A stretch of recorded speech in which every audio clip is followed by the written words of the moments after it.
दोस्तों, स्वागत है आपका अमरदीप क्लासेज में। आज का पहला प्रश्न लेते हैं। भारतीय अंतरिक्ष अनुसंधान संगठन इसरो ने किस वर्ष तक अंतरिक्ष में खुद का स्पेस स्टेशन बनाने का निर्णय किया है? ऑप्शन है यहाँ पे 2022, 2025, 2030 या 2026। तो यहाँ पे सही ऑप्शन होगा 2030। इसरो को फुल फॉर्म है इंडियन स्पेस रिसर्च ऑर्गेनाइजेशन। हम नेक्स्ट प्रश्न लेते हैं। सितंबर 2019 में गुट निरपेक्ष देशों का शिखर सम्मेलन कहाँ आयोजित किया गया था? तो यहाँ पे ऑप्शन है बिश्केक, वाटफोर्ड, कोलंबो, बाकू। तो यहाँ पे सही ऑप्शन होगा बाकू। 2019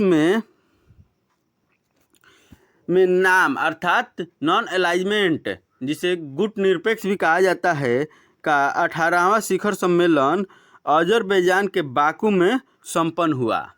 नेक्स्ट प्रश्न लेते हैं।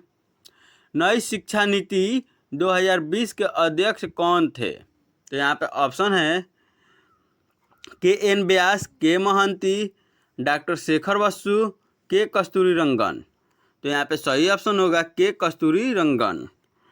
अभी वर्तमान में जो हम लोग के यहाँ शिक्षा नीति थी वो थी नई शिक्षा नीति 1986, जिसमें संशोधन किया गया था 1992 में। अब हम नेक्स्ट क्वेश्चन लेते हैं। वर्तमान में नाटो के कुल कितने सदस्य देश है? तो यहाँ पे ऑप्शन है 28, 30, 27, 26। तो यहाँ पे सही ऑप्शन होगा 30।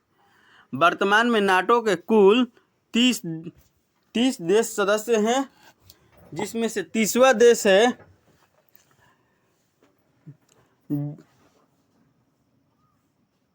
मेसोडोनिया, जिसमें से तीसरा देश है मेसोडोनिया। नेक्स्ट क्वेश्चन लेते हैं। बिहार में निम्न में से बिहार की किस वस्तु को GI टैग प्रदान नहीं किया गया है? यहाँ पे ऑप्शन है सिलवा का खाजा, मगही पान, शाही लीची, जर्दालू आम। तो यहाँ पे जितने भी ऑप्शन दिए गए हैं ये सभी के सभी भी को GI टैग प्रदान किया गया है। अब तक जितने भी वस्तुओं को GI टैग प्रदान किया गया है उनके नाम है मुजफ्फरपुर की शाही लीची, भागलपुर का कतरनी चावल, तरस सिल्क, जर्दालू आम, नवादा का मगही पान, सिक्की कला, सुजनी, मधुबनी पेंटिंग, एल्पिक वर्क। अब हम नेक्स्ट क्वेश्चन लेते हैं। लेट अस ड्रीम पुस्तक के लेखक कौन है? तो यहाँ पे ऑप्शन है Chetan Bhagat, Pope Francis, Ruskin Bond, Shashi Tharoor. तो यहाँ पे सही ऑप्शन होगा पोप फ्रांसिस। यहाँ पे सही ऑप्शन होगा पोप फ्रांसिस। अब हम नेक्स्ट क्वेश्चन लेते हैं। किस राज्य द्वारा नगरोत्थान योजना की शुरुआत की गई है? किस राज्य द्वारा नगरोत्थान योजना की शुरुआत की गई? नगरोत्थान योजना का अर्थ होता है नगरों का उत्थान करना, विकास करना। तो यहाँ पे ऑप्शन है बिहार, कर्नाटक, महाराष्ट्र, असम। तो यहाँ पे सही ऑप्शन होगा कर्नाटक। कर्नाटक राज्य द्वारा अपने नगरों को उत्थान के लिए नगरोत्थान परियोजना की शुरुआत की गई है। अब हम नेक्स्ट क्वेश्चन लेते हैं। कौन सा दिवस दक्षिण सहयोग के लिए अंतर्राष्ट्रीय दिवस के रूप में मनाया जाता है? तो यहाँ पे ऑप्शन है 12 सितंबर, 19 सितंबर, 21 सितंबर, 26 सितंबर। तो यहाँ पे सही ऑप्शन होगा 12 सितंबर। 12 सितंबर को दक्षिण सहयोग international day for south cooperation के लिए अंतर्राष्ट्रीय दिवस के रूप में मनाया जाता है। अब हम नेक्स्ट क्वेश्चन लेते हैं।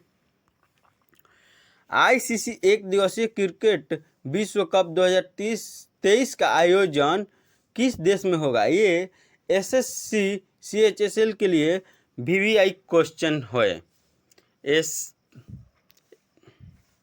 SSC HSL के लिए ये महत्वपूर्ण है क्वेश्चन, क्योंकि वही क्वेश्चन पूछे जाते हैं एसएससी में, या कि 1 वर्ष 2 वर्ष पीछे का या हो या वर्तमान में आने वाला हो।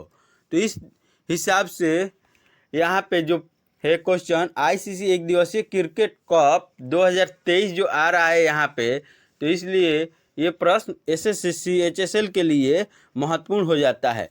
तो इसके लिए ऑप्शन है ऑस्ट्रेलिया, श्रीलंका, भारत, दक्षिण अफ्रीका। तो ये जो 2023 में 2023 में आईसीसी एक दिवसीय क्रिकेट विश्व कप का आयोजन होगा, ये भारत में 13वां होगा, और ये पुरुष एक दिवसीय विश्व कप होगा जिसकी मेजबानी भारत करेगा। अब नेक्स्ट क्वेश्चन लेते हैं, निम्नलिखित में से कौन संघाई सहयोग संगठन एससीओ का सदस्य नहीं है? तो यहाँ पे ऑप्शन है कजाकिस्तान, किर्गिस्तान, तजाकिस्तान, उज्बेकिस्तान। तो यहाँ पे हमारा सही ऑप्शन के लिए जितने भी इसमें नाम दिए गए हैं, ये सभी के सभी नाम संघाई के सदस्य हैं। जितने भी सदस्य हैं संघाई के वर्तमान में, उनके देशों के नाम हैं रूस, जिसे रसिया भी कहा जाता है। इस समय वर्तमान में रूस और यूक्रेन के मुद्दे पे बहुत भीषण युद्ध चल रहा है। यूक्रेन से वहाँ के प्रवासियों का पलायन शुरू है। उसके बाद है चीन, Tajikistan, Uzbekistan, Tajikistan, Kyrgyzstan, Bharat एवं पाकिस्तान। ये सभी देश संघाई के सदस्य हैं। अब फिर हम मिलेंगे नेक्स्ट क्लास में, तब तक के लिए जय हिंद।